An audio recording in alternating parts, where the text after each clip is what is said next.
A raíz del lío que se ha armado en la fiscalía por las declaraciones bombas que le ha dado Jaime Villanueva, ese señor ex asesor de la suspendida ex fiscal de la Nación, Patricia Benavides, que ha tirado barro con ventilador a todos los políticos, se me vino a la mente como reportero antiguo que en la fiscalía han pasado muchos líos antes. Se han peleado fiscales, ha habido declaraciones pero realmente tiradas de los pelos. Pero vamos con un poco de historia. Los fiscales antes eran nombrados junto a los miembros de la Corte Suprema. No era un ente autónomo, participaban ellos como agente fiscal dentro de los jueces magistrados, ¿no?, de la primera, segunda y tercera instancia en el Poder Judicial. Ya en el 80, con la vuelta a la democracia, con la nueva Constitución, la Fiscalía agarra lo que es el ente autónomo, ¿no?, administrativamente, económicamente, legalmente, y el primer fiscal de la Nación es el doctor Gonzalo Ortiz de Ceballo, quien cumplió 2 años, como lo manda la Constitución, su función. Luego entra el doctor Miguel Cabero Egusquiza, y ahí empiezan los líos. ¿Por qué? Porque él entra el año 83 a cumplir su función hasta el 85, pero cumple 70 años en el interín de sus funciones. Entonces todo el mundo dice, no,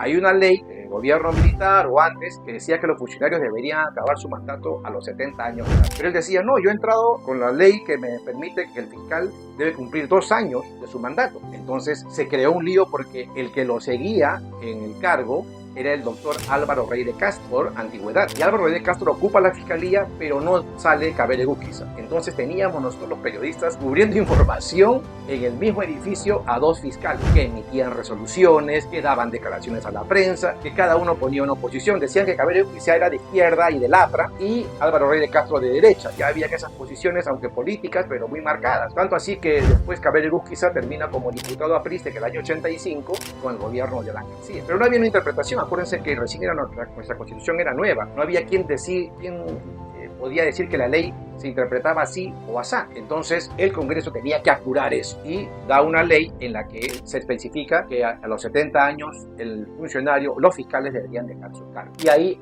Rey de Castro ya concluye el año siguiente el periodo de 2 años que había empezado Cabero Egusquiza. Luego viene César Leal Defensoro, Manuel Catacora, Hugo de Negri y otros más fiscales que cumplieron sus funciones y no habían ni locales, ellos estaban en el Paseo de la República, después se mudaron al Centro Cívico. Y un dato, quien era secretario general de la Fiscalía cuando empieza esta autonomía era nada menos que Fernando Olivera. Sí, Popi, ¿se acuerdan de Fernando Olivera? Pues el político que era el perseguidor de Ana García, él era el secretario general a los 20 y tantos años de edad, mocoso, un chiquillo, que él estaba al lado de Rey de Castro, pero jalaba a los periodistas para que declaren de un lado, los periodistas íbamos al otro, los trabajadores no sabían a quién seguir, si tenían que estar con Álvaro Rey de Castro o Miguel Cabero Egusquiza. Era todo un lío, 6, 7 meses duró eso, hasta que se solucionó el problema. Fernando Olivera una vez terminó por los suelos, luego de un jaleo con los periodistas, terminó pisado ahí porque los periodistas comenzaron a seguir al doctor Rey de Castro para que declare. Luego ya se mudaron hacia el edificio de la avenida Bancay, donde ustedes ya conocen y se cubre la información de la Fiscalía del Ministerio Público. Antes ese local era el Ministerio de Economía, un edificio grande, que luego construyeron ahora bajo celdas y tienen, dice, un ascensor que va hasta el despacho de la fiscal.